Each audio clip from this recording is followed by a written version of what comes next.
So hello and welcome to the 10th edition of the Photography Pubcast. We've reached double figures, guys. How about that? 10 weeks of us idiots talking complete nonsense. I can't believe that anybody's still subscribed, but they are, so we must be interesting in part, I guess. In part. We must talk some sense. I unsubbed. Just saying. I am. Did anybody dislike? We'll talk about that later. Yeah, me. Yeah. Is that a topic for later? One of yours? Mm-hmm. Yeah, okay. So we had a good week, chaps. Everybody happy? Everybody happy? I've been off work this week. I've had a week off. Oh. And so, yeah. So since last Saturday, what is it today? Friday. So 7 days now. My alarm's been going off between 3 a.m. and 3:30. So you'll be nodding off any minute now, then, Darren. No, I've been having granddad naps every afternoon, and I set my alarm for 4:30. I went up at 2:45 today, and I got up at 4:30. So I feel okay. But yeah, I've not missed the sunrise this week. Do you sleep? I know this isn't a personal question. Don't get me wrong. Do you sleep in the same bed as your wife? Yes. Because if that was me and getting up in the middle of the night, I'd get killed waking her up at 3 o'clock in the morning. Well, do you know, it was funny actually, because last night I've got this huge fan, and we didn't really kind of need it on last night, but I've been putting it on because it kind of creates that kind of drumming noise in like the bedroom, so I can get away with making a little bit more noise, in the morning, because this fan's whirring away. So noise. when it's minus 10 outside and I've still got this fan going and she's frozen to the pillar, there's a reason behind that. So yeah, I've not missed the sunrise this week, and it's been fantastic. What a week for sunrises, eh? Yeah. Did you get any missed, Darren, in the week? Yeah. Early morning? Yeah. Yeah, I've had three mornings this week. Two mornings this week where the mist was superb. It was misty again this morning, but nothing like the last couple of days, In fact, there was one day I could kind of see the mist behind me, in the field behind me, and it separated by a road. And it was just coming towards me. And I thought, any minute now I'm going to kind of get engulfed, because there was mist in front of me, mist behind. But it wasn't thick enough for it to become pea soup, but beautiful conditions. Nice. So, I noticed an image that Owen Clark posted recently. Yesterday, wasn't it? Yeah. The East Angle with the nice trees and mist hanging over. That's beautiful shot. That was absolutely gorgeous. Really. That's his first time he's been out in a while, apparently, as well. Yeah, I've got to say, he's an exceptional photographer. Yeah, some of the shots he took one last year of some some fencing by some dunes, and the fencing had collapsed. Yeah. Gorgeous. Probably my favourite shot of the whole year. That was gorgeous shot. The tones on it were beautiful editing. He's a very talented lad, though. You've heard him play the jazz guitar. Yeah. Oh. And he's colourblind as well. Did you know that? He's what, sorry? He's colourblind. Yeah. Yeah. I think me and James would take it piss on Twitter. I would, definitely. Yeah. Well, some of his colour grading of his videos have been a little bit off as well. A I bit think he put that down. A bit salmony. Yeah, exactly. Even with that, he's still superb. He is. I was going to say, what's everyone else's excuse? I mean, if he's colourblind and he's producing stuff like that, what's our excuse? I don't know. Exactly. Yeah. Wonderful photographer. What about you, Dave? You been out this week? No, it's been a normal week, and I was hanging on until Friday when Mr. Drakefool was supposed to be coming out with something useful. And what he said was, you can now drive 5 miles. And I thought, I've been cycling 5 miles. How does that help? So it's another 3 weeks in effect of business as usual. There will be people that it will help immensely, particularly in urban areas, because they can now meet up with people. So that's great, and that's, to be fair, they've had it worse than I have. But I was hopeful they might say 20 or 30 mile radius, because they were never going to say, like Boris did, oh, you can drive up and down the country. And I thought 20 miles would get me onto Carna de Villiers. That was all I wanted. Yeah, but what about if you've got poor eyesight? If you've got poor eyesight, you can drive wherever you want. Yeah. Just say you're testing. Yeah. Just say you're testing your car. Wait a minute. You can drive wherever you want, but you've got to take a small child with you just for a bit of insurance. Because if you get in the car on your own, if you get in a car on your own and you've got poor eyesight, there's no jeopardy in that. So make sure you put a small child in just to give that a bit of a run out as well. You know. Well, I'm thinking I could probably kill two birds with one stone and put my mask around my eyes. Just to really. There you go. Pop off to a local beauty spot. You'll be fine. So no, tomorrow I'm down to Llandlin. I won't get there for sunrise because I can't cycle in the dark. Because I've got to cycle down through the woods and it could end up fatal. So I need to leave in the daylight early, but I expect to have the place pretty much to myself all day long. Now, it's going to be solid sun. It's not going to be fantastic for photography, but it'll be fantastic for lying in the long grass with a bag of twiglets and a flask of coffee. Yeah, so lovely. You've no lights for your bike then, David? Sorry? No lights for your bike? It's not so much that I could put lights on it. It's just that I just don't like riding in the dark. I never have, even with lights on. Round here, they don't really pay attention to people on bikes because they're not used to people being on bikes around here. I wouldn't do it. I'd just pretend I was street talk. Yeah, we see. The thing is, when I'm hurtling up and down on my rally chopper, I'm a bit wobbly. Same bike for the last 50 years. Yeah, exactly. James, you managed to get out this week? I did. I've had a few days off this week, and I finally managed to return to the Lake District. I think you know where I was, but I'm not going to tell you. You have to wait until my post on Sunday. It was rather good. It turned out to be a rather nice day, bit of a blue sky, harsh sunshine day later on, but it's a really good hike, but absolutely jiggered. Yeah. Right did you notice hike, it? But yeah, I did. Really. You felt it. Really felt it. Yeah. And I tell you one thing I didn't notice: the Lakes District and the Fells, they're all loads of paths leading up to the fells, and mostly all trodden.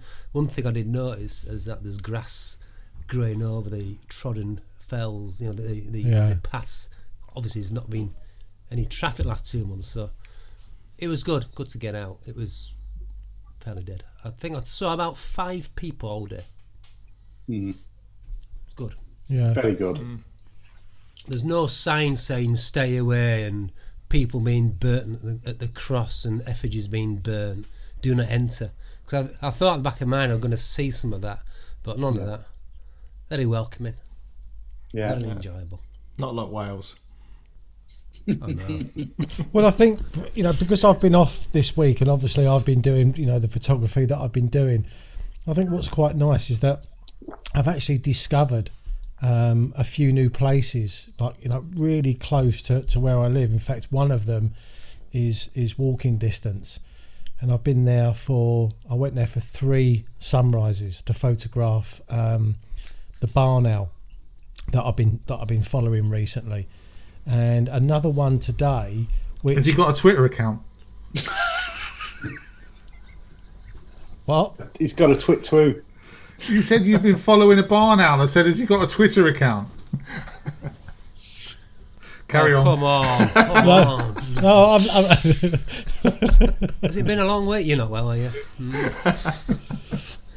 And another one that I went to today, we've been there before, is Wicken Fen. But I went walking a lot further in Wicken Fen and ended up in a completely different fen altogether. And that is beautiful. That is so nice over there. So it's been quite nice because I've been off and doing a different type of photography. I've actually found, a bit like you, Mally, found some new places really close to home that I would have never have dreamt of photographing before. So you've still been doing the landscape stuff as well, down here? Is that? No, I've been going out purposely because, as I've said before, and I don't want to bore you guys to death with this, but I don't particularly find where I live inspiring for landscape photography. So I've been going out purposely to shoot wildlife but because of the mist this week, when a landscape image has presented itself, I've taken it, but I've not been going out searching for a landscape photo, if that makes sense.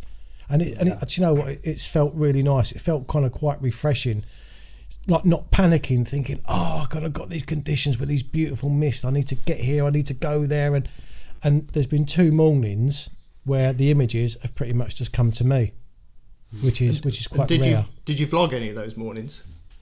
Yeah, I vlogged. In fact, I've vlogged one where I photographed a barn owl, and this barn owl was in front of me for about 2 hours, on and off. And then I went back the following day without my vlogging gear, and I saw him for about 30 seconds.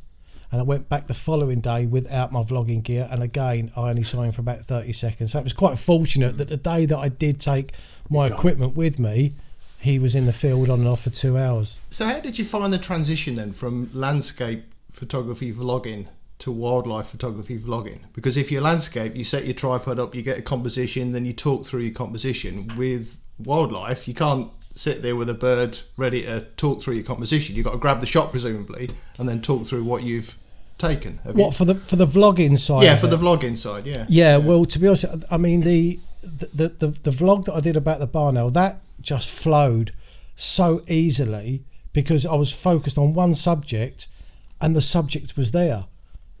If I would have gone the following day and started the vlog and I saw him for about 30 seconds, there's no way I could have put a vlog together. You know, I would have started with, I've just seen a barn owl in the field. But I'm not going to show you it. And where do I go from there? Just imagine. Did you have 2 cameras, Darren, set up? Or was it just one camera? Just my vlogging camera, the M6. Which was pretty much just focused on me, and then a little bit of B-roll of the reeds and the mist. But then I did use my Sony to actually video the actual barn owl. Makes life and then easier, obviously take the images. So, but yeah, so I'm just really enjoying the wildlife. So I've got a question, guys, which is a little bit linked to what you're saying. So we've all been presumably photographers before we started vlogging.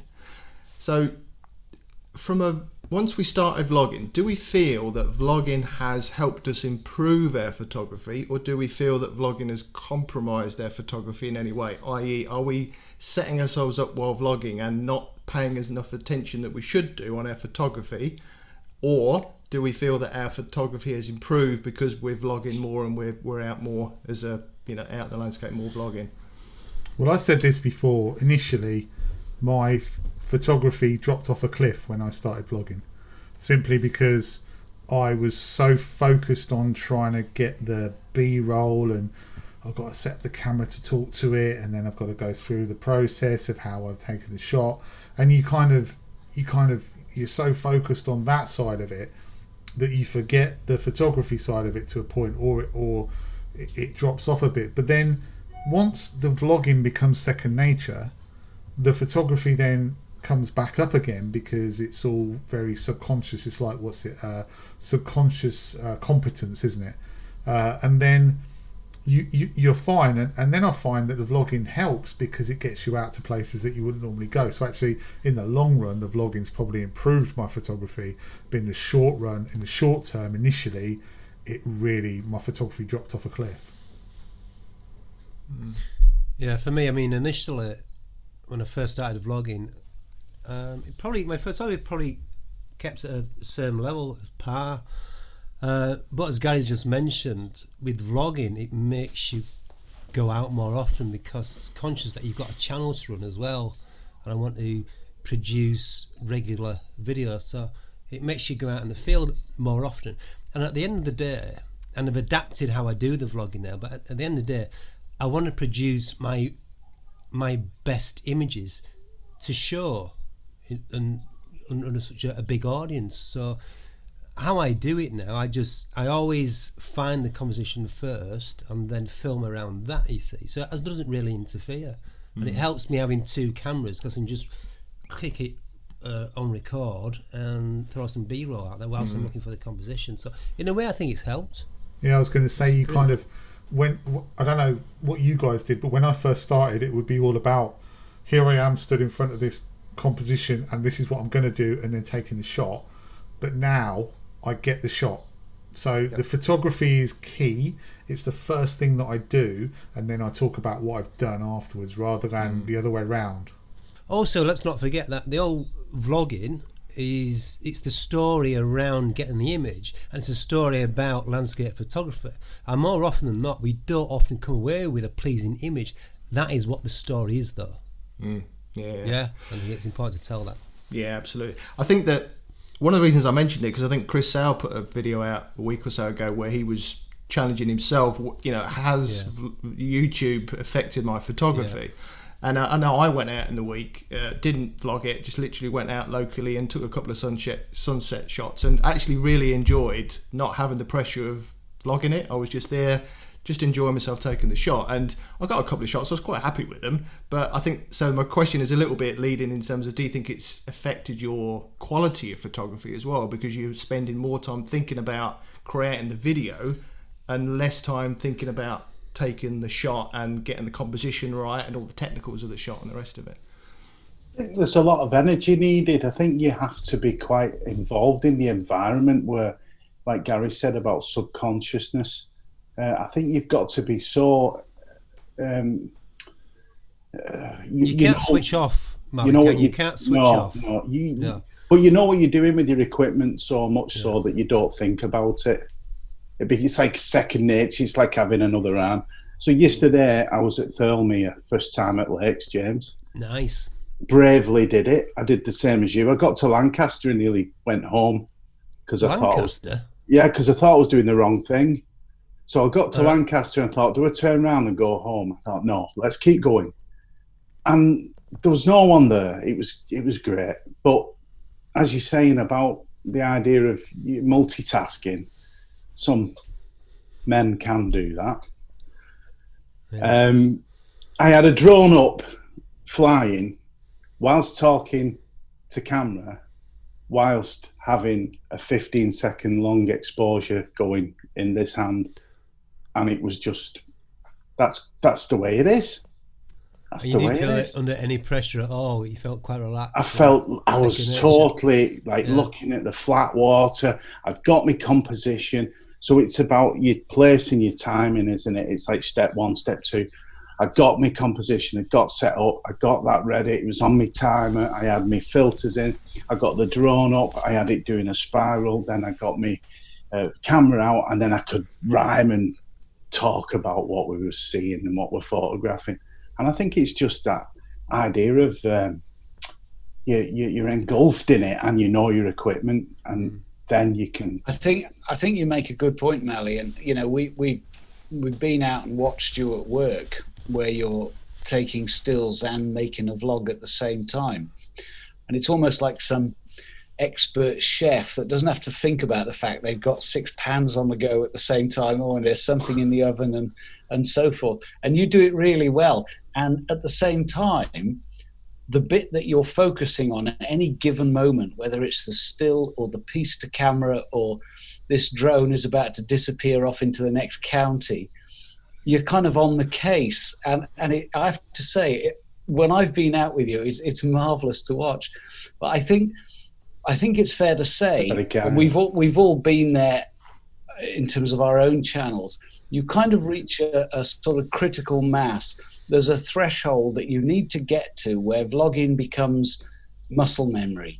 Yeah. Because if you don't get to that point, and I think that's why some people don't pursue their channels, they make 4 or 5 vlogs, it turns out it's too hard work, it's detracting from their photography.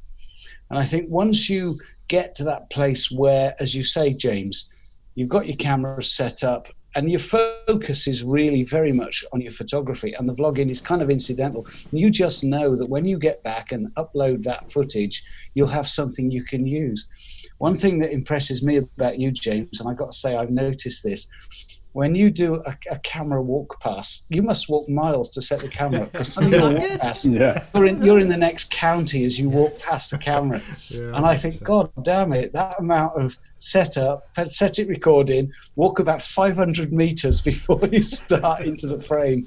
Hats off to you.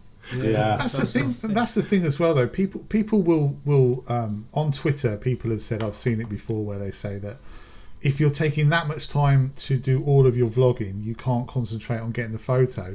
And I think that they do us vloggers a massive disservice, because we actually go to those lengths to make that vlogging second nature, so we can then focus on the photography exactly the same as those guys would do without the photography. And the other thing as well is when people bang on about, like you were saying about James doing his walking to camera and walking back from camera, and you get people moan about that, but that's us trying to up the quality of presentation for other people. And people should appreciate that, and they shouldn't moan about it and say, I get sick of people walking past the camera all the time. It's like someone was posting on Facebook today or the other day, why do people have to say this? Why do people have to say that? Why do people do this?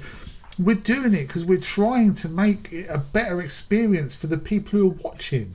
So exactly. If you don't like it, don't bloody watch it. Yeah, appreciate what we're doing. For me, just on the photography side of things, I've got to say, once I got through that threshold, that tipping point of, okay, I can make a vlog easily. I remember being up the Watkin path with Darren, and I did a piece to camera, and he walked over and said, blimey, like one take. And I said, you just get to the point where you don't need to do lots of takes. You kind of know what you're going to say. You hit record and you just start doing it. You don't really need to think about it. But from a photography standpoint, I found that once I'd got the vlogging down, it improved my photography, because we're putting ourselves out there. And we talked on a previous podcast about having a thick skin. If you're going to put your photography out there in a medium that isn't suited to photography, you've got to be relatively confident that it's not total pants. Because if it is total pants, you're going to find out pretty damn quickly, because people won't hesitate to tell you it is. We're talking about vlogging, but photography itself has so many thoughts, so many look, you've got to get the depth. That's clashing. I need to have separation. Or I've got lines leading here, but this is in the way. And then there's all these patterns and textures and light, and it goes on and on and on. And we're talking about vlogging like it is difficult. But at the end of it, I think the art of photography itself is so complex. Now, if people want to complain about walking past the camera, they need to look at James's photos, David's photos, Gary's, Darren's and Jamie's photos, because it's so complex. For me, it just gives context to the story I'm trying to tell. Tells the story. A story. I don't get any comments about me walking past. No, you don't get the comments, but you see them.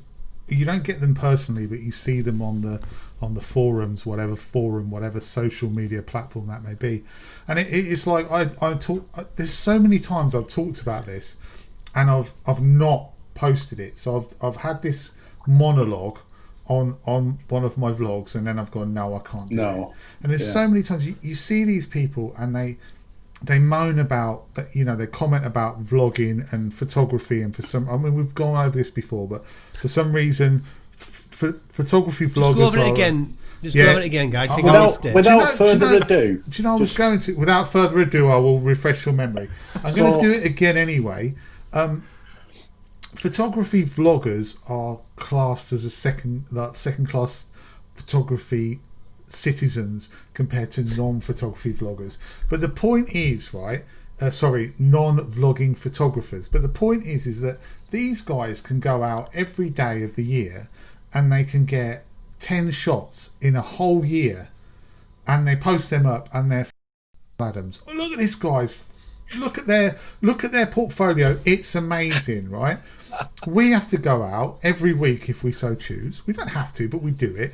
We go every week, and every week we've got to post in a vlog 2, 3, 4 photos. 10. So if the light's rubbish, if everything's rubbish, we've still got to post those photos. And we don't have that. I can just go out every day and pick and choose the ones I want to make me look good. We got to go out and say, these ones, can you tell I'm in a bad mood? These ones are, what I got on the day, and it's about the story of the day. And it's going to be really interesting when these more professional photographers start. Don't Have you got someone in mind? Don't smile, James. When it's more professional, where we going, Gary? When it's more. The comments are ready. When these more professional photographers start going out and vlogging because they want to build their brand, it'll be interesting to see what they come back with. Yeah, it's absolutely fine. But it's I encourage it. Bring it on. Yeah. Please come and take photos. But remember to post the bad days. Yeah, exactly. Yeah, because it's not just let's go out and get like the landscape photographer of the year shot. It's let's go out and let's experience the landscape. Let's go out, let's have a day out. David always says this. You do. I've gone out, I've not got a picture, but I've really enjoyed myself. And I bet you if you asked, say, I'm not going to say any names, but some top class photographers out there, they would agree, unless they were on a contract or some commercial job, or it was their life to make that because they needed to make money. At the end of the day, that's the problem with the whole of society. It's always driven by money. Everything has to be driven by money. And to be in that situation driven by money, the picture has to be of a commercial value. Where us as vloggers, photographers, we go out because we are trying to experience the landscape in an artistic way. Sometimes we get one of those shots. Sometimes we come home with a bag of washing that's not been washed. But you still got to post it. You still got to post it, and you still got to say, "This is my day." And as James said, it's about the story. That's what it's about. It's telling the story of our day, and whether we failed or whether we succeeded, you still share that story because that's what a vlog is about, isn't it? It's a record of the day out. And if it's a fantastic picture to show for it, great. If it isn't, then so what? Jamie, then the quality of the.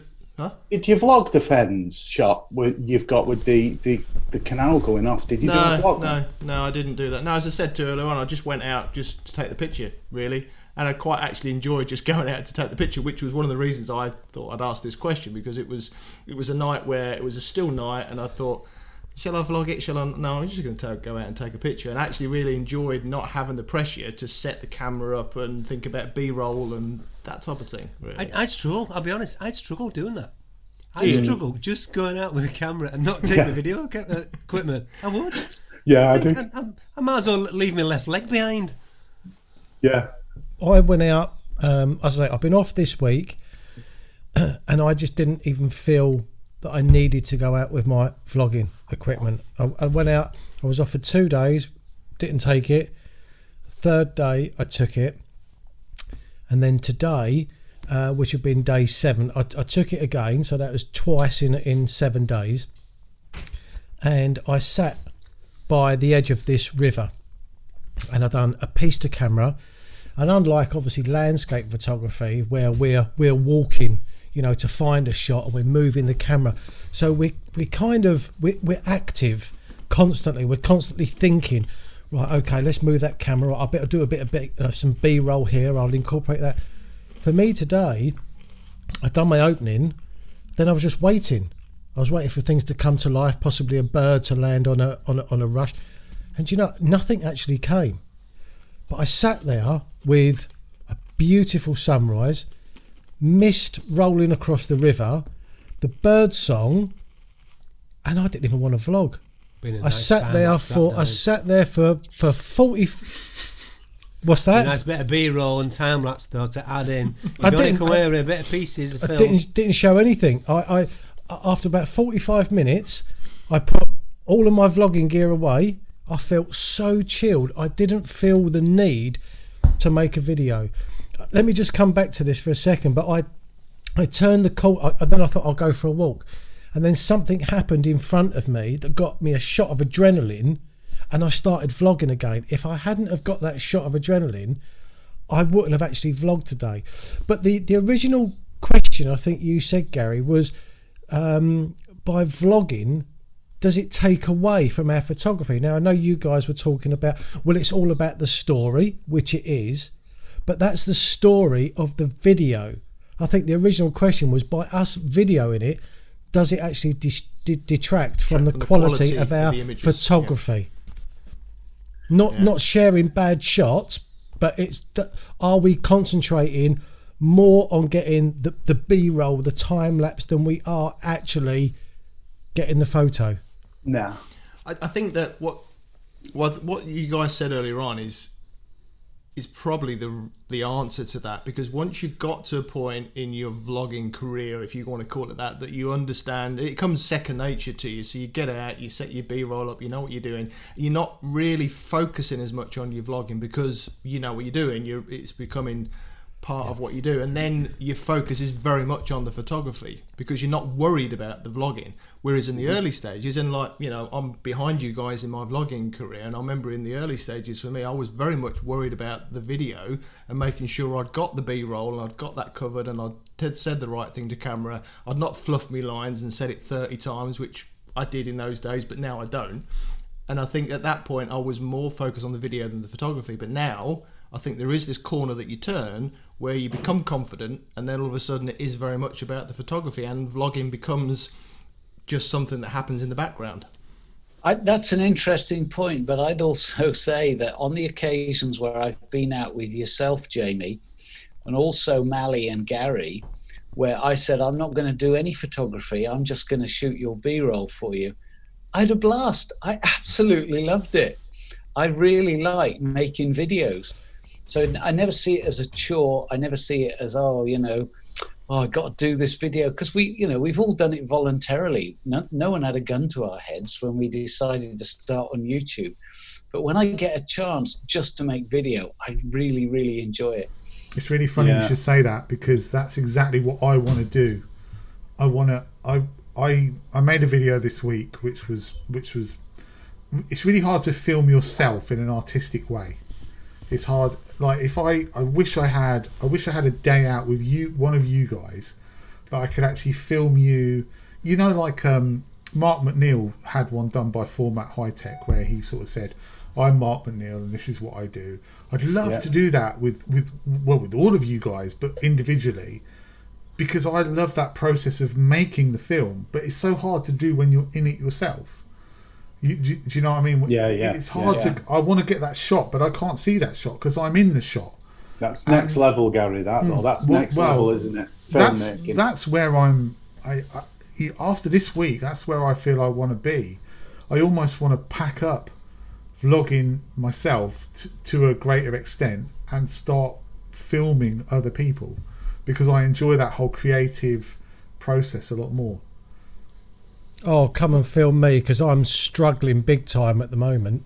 Mate, I absolutely would. Once lockdown for me is over, I would be more than happy to come and do a whole day of filming your vlog for you and putting it together. Stephen McNally had a video done of himself for Canon, and it was very similar style to, I think, what you're saying, Gary, where they filmed him shooting Bold Colliery that had closed down an old pit. And there was this kind of emotional content with his photography and the idea of doing long exposures and talking about history. I think you've nailed it there. And do you know what? It's a huge space at the minute. Businesses are crying out for that kind of genuine filmmaking that really does show a transparency in either the company or what they're trying to achieve. Because it's not just always about the top end and making money. It's about trying to represent yourself in an honest way. And the video you put out this week, I put my video of the week, which was Odgeborn. And then you put that video out. Sorry, Odgeborn, but Gary smashed it. Video of the week.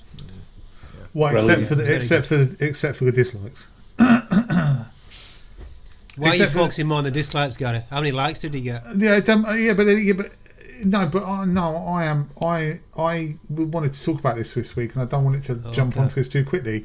But I I don't care if people dislike my videos when they're just me popping out down to the local wherever or off to the Peak District, or they say, you know, that's fine. But this video I released this week was a really personal video, and I poured a lot into it.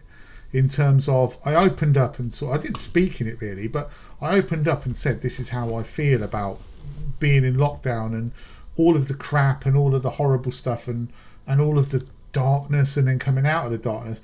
And 4 people out of 400 who viewed it have disliked it.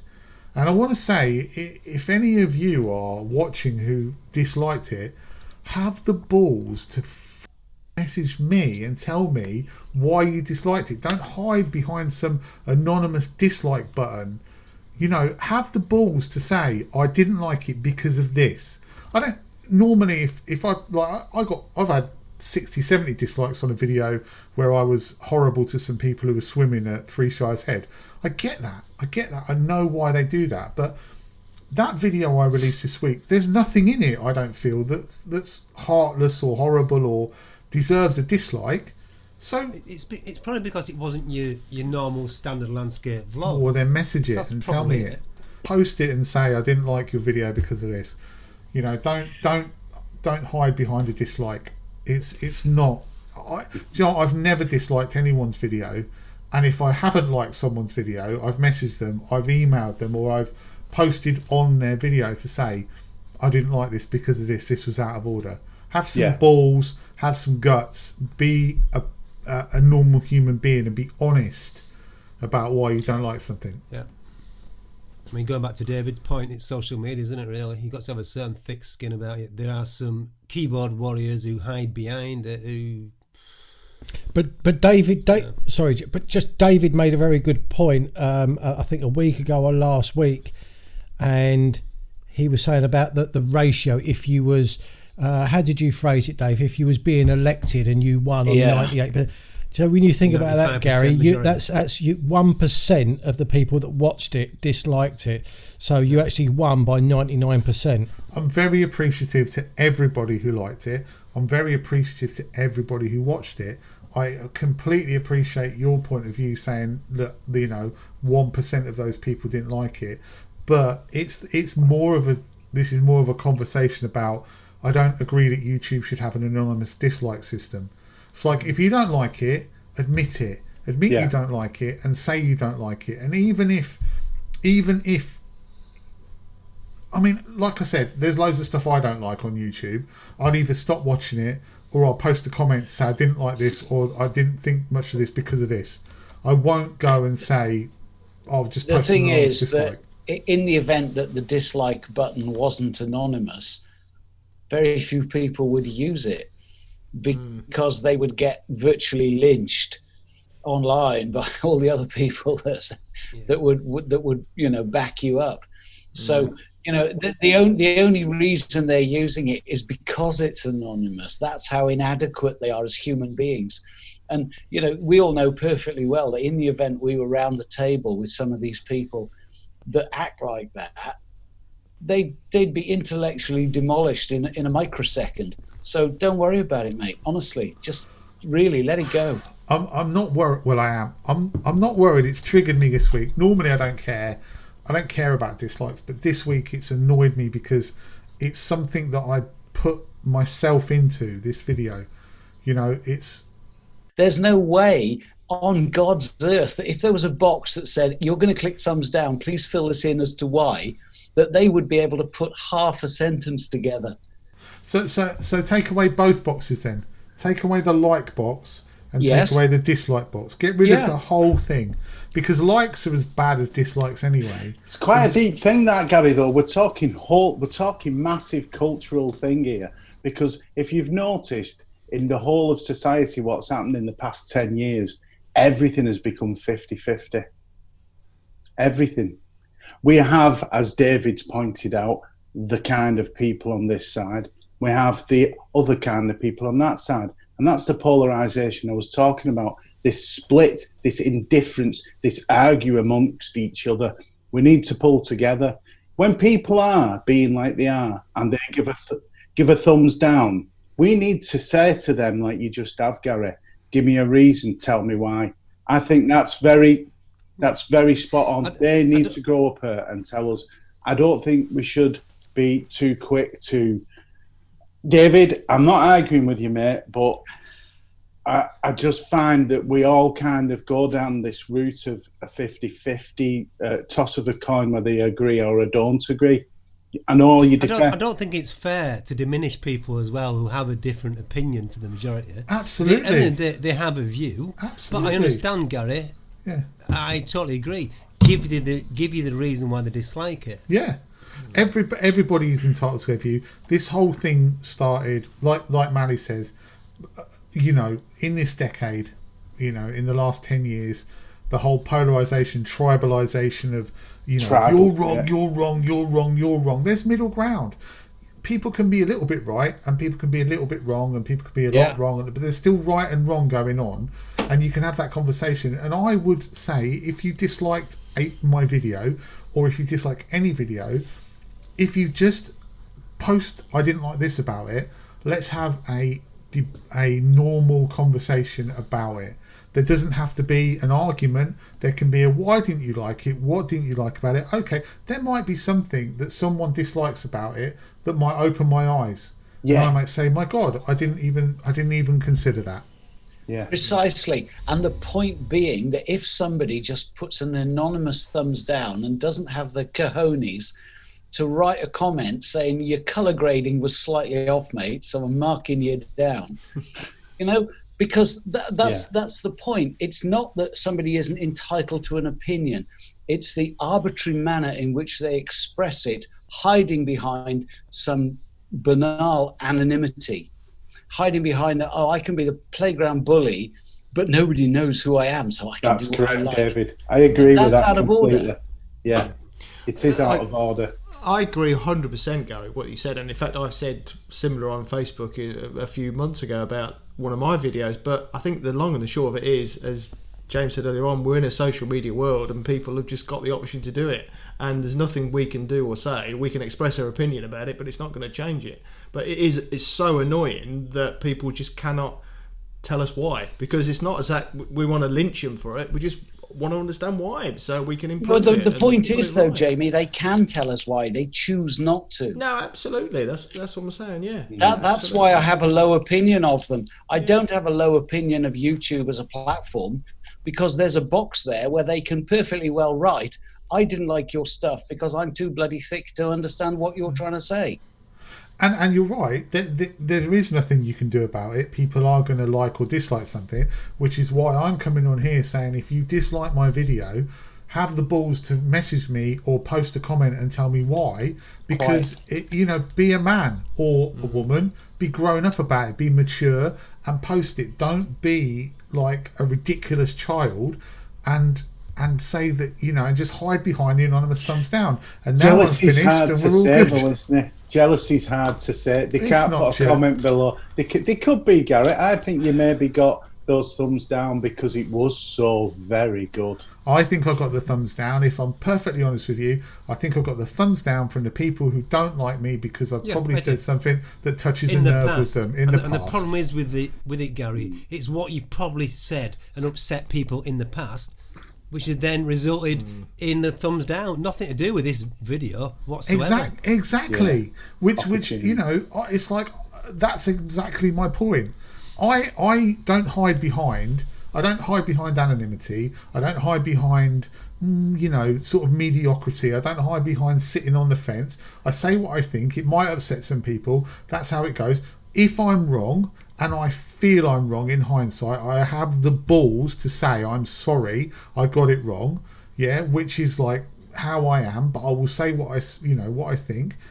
And if people can't get past that and are disliking stuff that probably doesn't have any need or doesn't deserve to be disliked just because they don't like me, then grow up. That's all I'm saying, and I've been really pissed off since I released this video that people have got the balls or the nerve to do that. And I know it's probably people who don't like me because I have the balls to speak out about stuff. Well, here's a challenge for anybody watching this particular video. If you've ever given a thumbs down, you have to mention the video or any reason why, but just explain why you gave that thumbs down in that case. Just it might help the rest of us understand why. Remember that I have the facility to find out. Oh, you do. Yeah, IP address. Of course. Don't forget. Yeah, I've got a question. What underwear do you prefer? Do you prefer Y fronts or boxers? Boxers for me. It's got to be boxers. I feel more at liberty with boxers. Yeah. Can't be crushed. Even fell walking though, James. I like a bit of dick strangulation when I'm walking. Really? Keeps it packed in, you know. I feel that it circulates air around me bollocks easily. I can't wear boxers. Mine are like, what are they called? Briefs, are they? They're not like the high-waisted things. They're just they're like boxers, but they're comfortable boxers.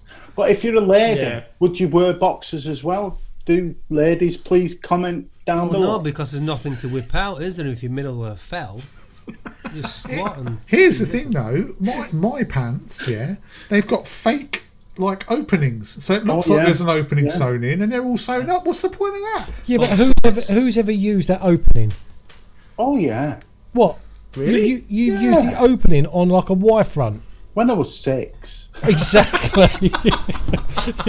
After you stop wearing pants that's got Monday, Tuesday, Wednesday on it, get rid of the opening. But why put a fake opening in? This is my question. Yeah. Why sew all of that stuff in if you can't open it and use it anyway?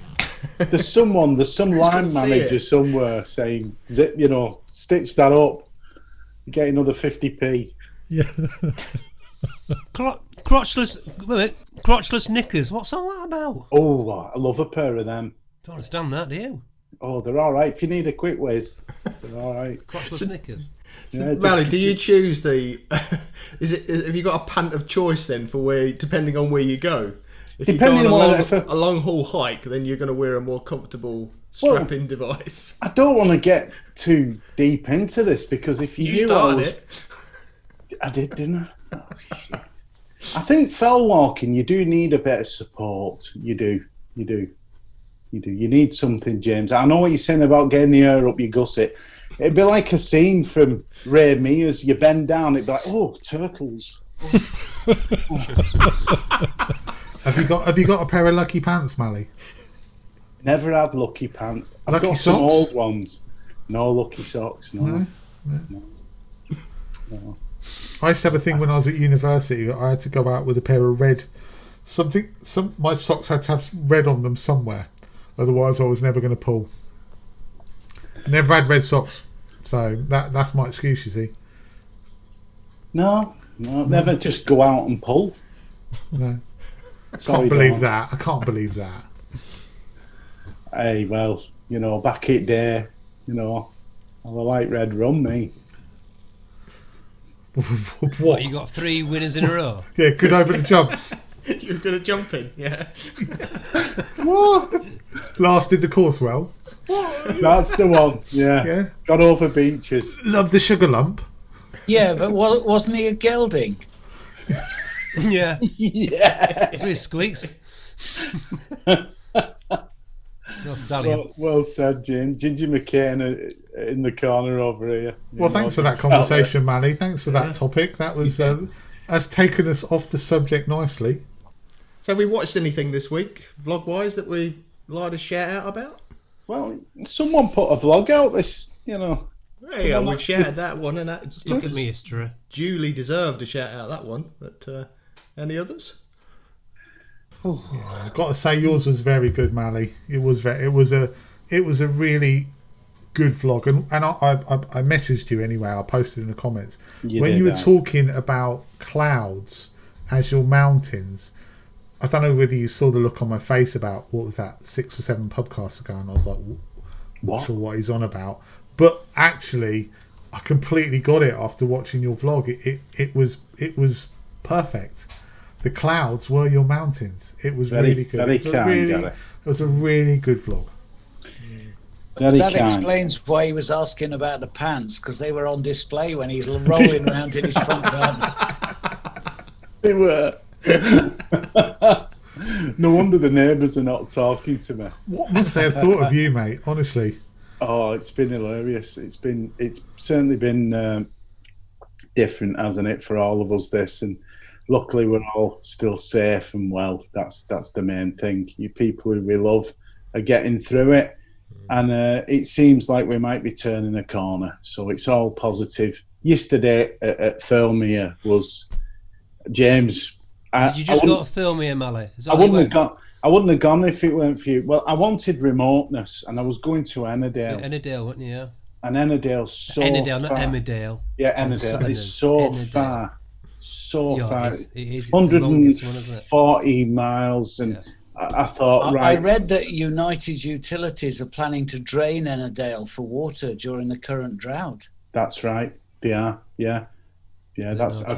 I've heard that myself. That they're going to... They're taking water, but I think they've got to a point where they've realised they can't take any more. But do you know what's worrying? We're just hitting summer, aren't we? Yeah. And Thirlmere yesterday. To be fair, we're probably going through the drought. Summer's going to probably end next week anyway, knowing the British weather. I'm pretty sure summer will end when we're all off lockdown. As soon as they let us all out, that's it. Rain, fog, Oh, good, mist, because everything. I hate summer when it comes to photography. I hate it. Blue skies. Blue skies, green. 3 o'clock sunrises. It's Darren hiking likes weather, those. hiking season for me. You can still get some really good sunrises though in summer. I do. Yeah, you can, but you need to be up there at 4 or 5 in the morning. It's really simple. All you do is crawl out your tent about 3:30 in the morning, and you're in position. Yeah. Tents, David. Yes. What do I do with my tent? You said if I take that tent. Yeah, that tent you had in your garden, you need to throw that away a bit sharpish. That's no use to you at all, mate. Not unless you've got a whole troop of Boy Scouts you need to put up for the night. I'll have to have a word with Tim. Get me Sherpa for come with me. I think you were asking earlier about videos we watched this week, and Jason Jones has just put one up because he was allowed to go out for a walk. And he can walk out of his front door, and he's just kind of down the bottom end of Llanberis. And he was up getting some lake pictures from up on this hill. And I must admit, I watched it. I said, Jason, you jammy git. I'm getting fed up of the seaside. I want to get up into the mountains. I'm sure Jason sat there thinking, these bloody mountains. I can't wait to get down to the coast. Yeah, opposite, yeah. I saw Nick's putting a few out as well, isn't he? Livesey, these local walks. What was that one he put out? Was it yesterday? A scary house in the middle of nowhere or something. It was a bit, bit of a weird one, but it was good. I like Nick because he's a different vlogger in his approach, isn't it? But his location, he's just got a backyard to die for, isn't he? Really? Yeah. Oh yeah, yeah. He's right on the flank of Moyle Shabod. Yeah. That's what I was just going to say to you, Jamie, about camping and tenting it. Have you done much tenting round the fells? The fells or the fens? The fens, sorry, the fens. No, oh God, I wouldn't dare camp in the middle of the fens. You don't know what's going to approach you and get in your tent, mate. I think that would be a good podcast, an overnight camp. It would be. Yeah, would be. When all this is gone, yeah. Well, I mean, I think starting from Monday, we can meet up, can't we? Not I say us six, but we as in general. Well, we could. There's 6 people. Can meet up. Isn't it just family though? Apart from Dave can't. And me. I can't.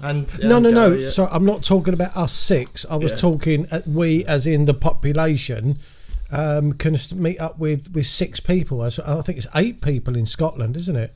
Oof. Yeah, 8. Yeah, 8. And in fact, in Wales, didn't they say in Wales that they're not got to put a number on it? It's absolutely unlimited as long as you're only 5 miles apart to start with. Yeah, 3 of them are sheep. So you can have a rock festival as long as you all live within 5 miles of Glastonbury, or the equivalent thereof. It's slowly starting to kind of get back to where we can do a little bit more if we want to, obviously. A little bit more, yeah. Well, it is for you guys. I can't go anywhere or do anything until June the 30th, and that's just how it is. It's close, Gary. It's So close. it's not, yeah, it's close. That's close. Yeah, It's 4 weeks. I think they're going to extend it though. No. It's going to be regional. Let's hope it's not your. I think where I live in the northwest, we are definitely first on that list. You'll be free. Talking of the northwest, there's been quite a few of them heading into our neck of the woods. There was one batch that came through this week. 3 people in a car from Bolton, pitched up around Lamberis and tapped on the window of a cop car and said, "Excuse me, Orifice, are there any nice spots to go and do a bit of sightseeing around here?" And Plod said, "Yeah, you'll be able to see them on your way home, matey boy, with this ticket."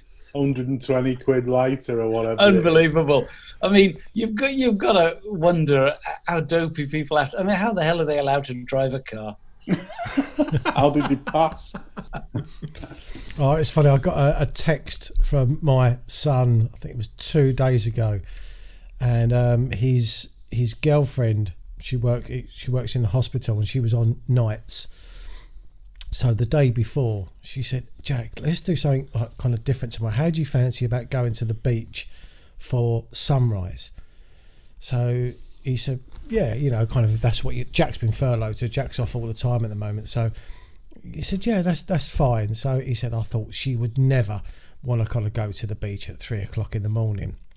He said, and she got home from her shift at about 2, so she didn't go to sleep. So she woke me up at 3 and said, "Well, are you ready?" So anyway, he said, "I've got out of bed," and he texted me because he said, "Oh, I knew you'd be up." So he said, he texted me and said, "Oh, Dad, do you fancy coming to the beach with us?" And I said, "Oh, mate, I'm packed. I'm just going down to the river."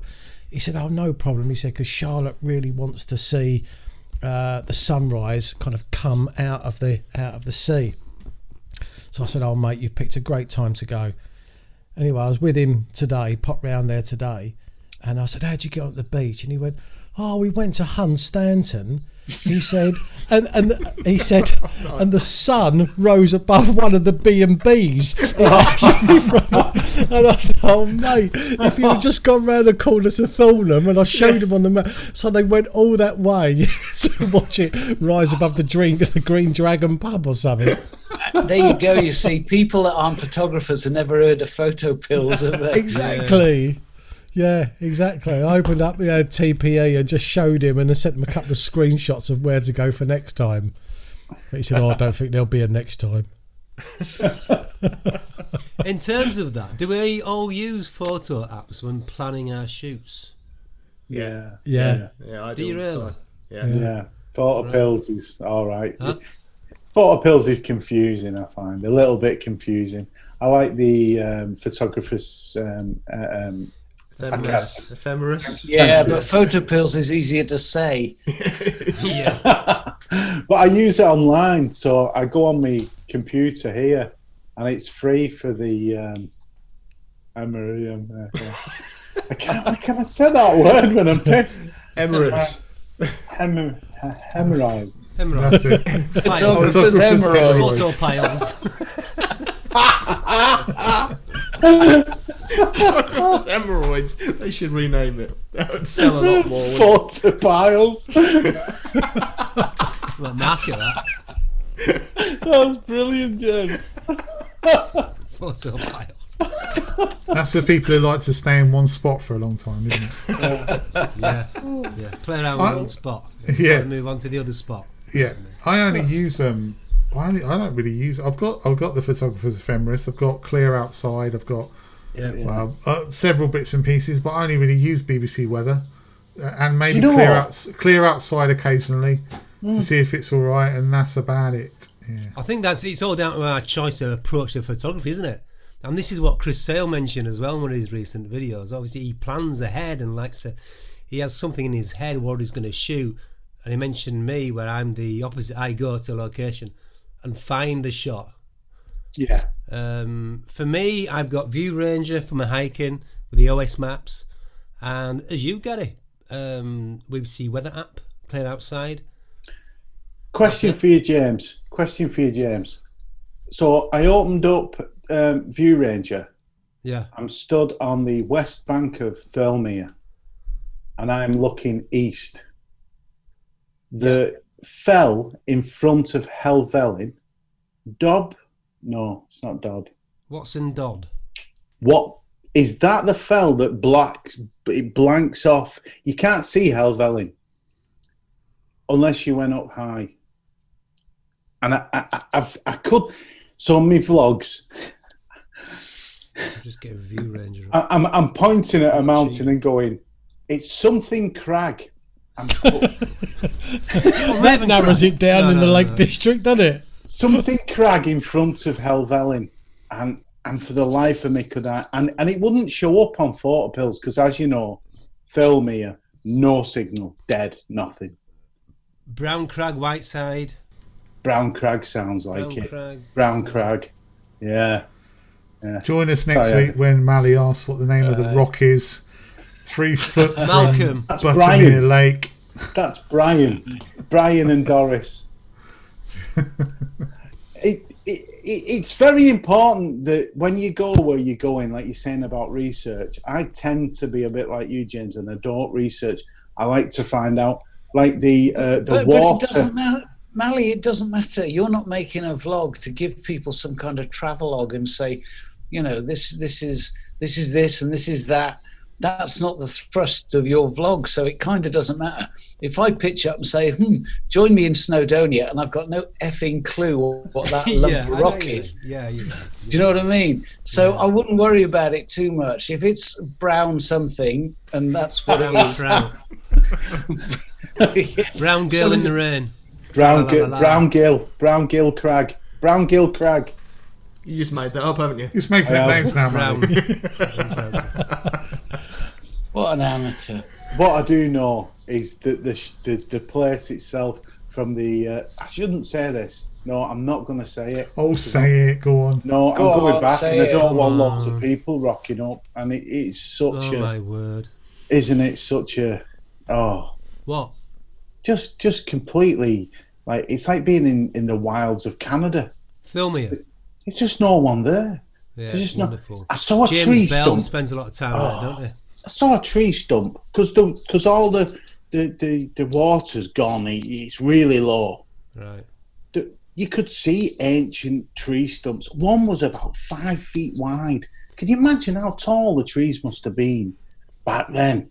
But you're just looking back and thinking about, like, after the Ice Age, and then and I'm like stood there, and there was a piece of slate, and it was about 5 milli thick, and it had been flattened and chiselled and carved, and it had just been left there in between some stones. And I thought, that's a piece of history, that. And I left it there. It's probably worth thousands, and I've left it there. You know. But more importantly, did you photograph it? Yeah, I vlogged it. I vlogged, yeah. Did you talk about the history of the slate? I talked about the history of the pump house, which was the first. So the original pipeline they put into Thirlmere it finished in 1893. So just on the basis that you got no signal, did you memorise Wiki before you went? No, I'd researched a bit about the history and what it was, and this pump house. Just not the name of any of the fells. Well, Exactly. The best thing to do is I'm looking forward to this. The best thing to do is look at the plaque behind you. So you were reading a plaque. Is this what you're saying? But don't put it on camera and just have the plaque there and just go. Yeah, it's kind of like an ancient brass auto cue, isn't it? Just don't look at the eyes moving. It's a giveaway. I really know what I'm talking about. Brilliant. Do any of you do that? Do any of you research where you're going to go so you can memorise things to talk about it in the vlog? You do? Yeah, absolutely. Little bit. Bit of industrial heritage. You know, this mill was opened in 1789. It only ran for 14 years before it had to close down because the slate wasn't of the quality that the mill owner was hoping it would be. Am I tuned into a vlog here? What's going on? Yeah. Mine's usually a link above to the vlog. Mine's usually this car park closes at 9:30. They're the plaques that I kind of see when I'm out and doing anything. I better get a rush on. That's my next vlog. Yeah. That's my next vlog. Yeah. All right. Ladies Apparently, you and must keep gentlemen. off the grass here. Public toilets that way. Yeah. McDonald's. I was out today, and I was over near Wicken Fen, and there was a hide that was actually shut, but you can stand in front of it and you still get the same view. And then there was another photographer who walked up the track and pretty much stood kind of next to me, like within about kind of 8 to 10 foot. And this guy must have been definitely in his 70s, if not 80s. And he'd been... What was he doing out? Well, good question. I did think that, but I think this guy, he reminded me of Compo from he was Compo with Last of long the hair from Last of the Summer Wine, and like he had like this woolen jumper on that had like kind of like full of holes, and the equipment that this guy owned was like a Canon 1DX Mark II, 600mm prime lens. But he was shooting with his Nikon D500 with a 500mm prime. But to look at him, and then Probably why he can't dress. All his money's gone in his equipment. But he was honestly, what a character. I was with him for well over an hour, and I'd forgotten about photography. I forgot about kind of putting the vlog together. So this vlog's so disjointed, but he was just so interesting, and I really enjoy kind of meeting characters like that. But he was telling me about like how wildlife photographers can be like kind of like brutally rude. If you're all waiting in the same position to perhaps get a particular bird. It might be a rare bird, but then they will just break county lines and they will just run in front of everybody because they're actually after that one unique shot that perhaps they want to put off to a magazine or something like. And I kind of started thinking, I thought, well, I can almost understand, or not understand, I can imagine some professional wildlife photographers actually being like that because it's their profession.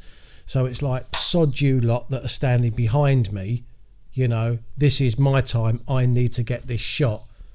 And I just started to think about it, that was all. And I thought, do you know what, as much as I'm enjoying the wildlife photography, I don't want to get into that side of it where there's... It's like the paparazzi of another paparazzi style, isn't it? That's Yeah. all about the money, Yeah. Where with us kind of doing like the landscape, it's very slow, it's very...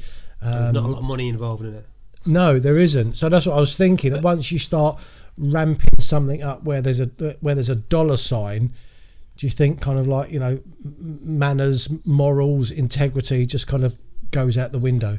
Always. I'm not sure it's just money though, because I've witnessed on 2 occasions a bunch of twitchers that are not necessarily taking pictures. They're just using their spotting scopes. And the first time was on Marine Drive at Southport, and they were all there in a row, and there was lots of full-on jostling and like, oh, I've accidentally kicked your tripod over, matey boy, and it was virtually people coming to blows, and I was absolutely gobsmacked. I wasn't there photographing; I was just out for a walk, but I couldn't believe the animosity between these people.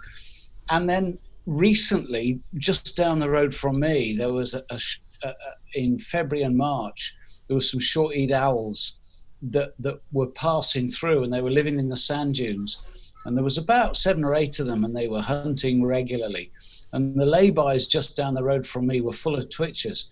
1 or 2 of them were photographers, and some of them put some great images on local Facebook groups, but quite a few of them were just spotting scope boys.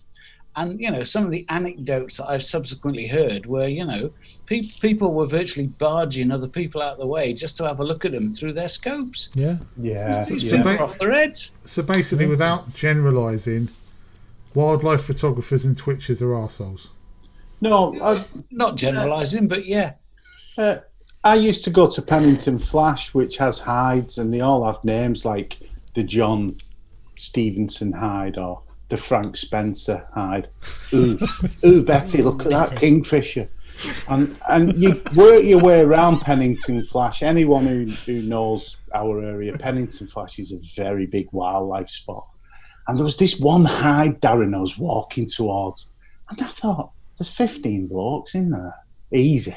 Yeah, and it probably doesn't. It doesn't. Well, the D500 was the dogging choice at that time because it's a very fast crop sensor. We put a large lens on that and spray and pray. And I'm rocking up with my D300S, and I goes in this hide, and it was like imagine this now. I walked into this hide and I saw this spot in the corner, but it was 10 feet in the hide. I goes in and it was like,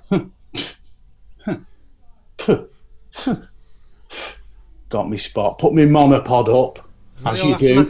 Got me monopod up. Sorry, were you putting your monopod up there? Put me monopod up, put me right, okay, just checking. On. They're all. Now I'm like.